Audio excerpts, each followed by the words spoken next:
Today, the criminal cases against former FBI Director James Comey and New York Attorney General Letitia James have been thrown out by a federal judge in Virginia.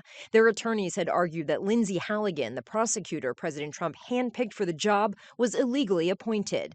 Justice Department lawyers said that the Attorney General has the authority to make successive interim picks, but today, federal judge Cameron McGowan-Curie called Halligan's appointment invalid and the indictments of James and Comey unlawful exercises of executive power.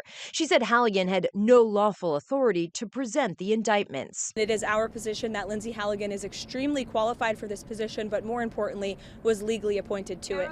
President Trump chose Halligan, his former personal lawyer with an insurance background with no experience as a prosecutor, to replace a career prosecutor he had previously appointed who had refused to charge Comey. Comey pleaded not guilty to making a false statement and obstructing Congress. I know that Donald Trump will probably come after me again, and my attitude's going to be the same. I'm innocent.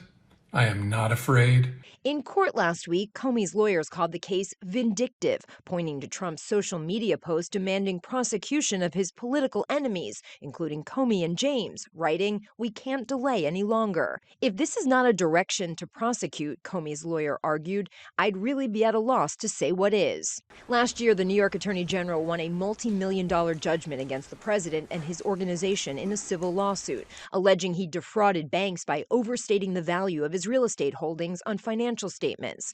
James pleaded not guilty to charges that she committed mortgage fraud. In a statement, James said she's heartened by today's victory and remains fearless in the face of these baseless claims.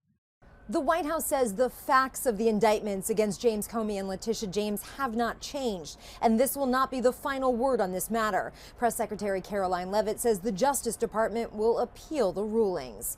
Karen Travers, ABC News, the White House.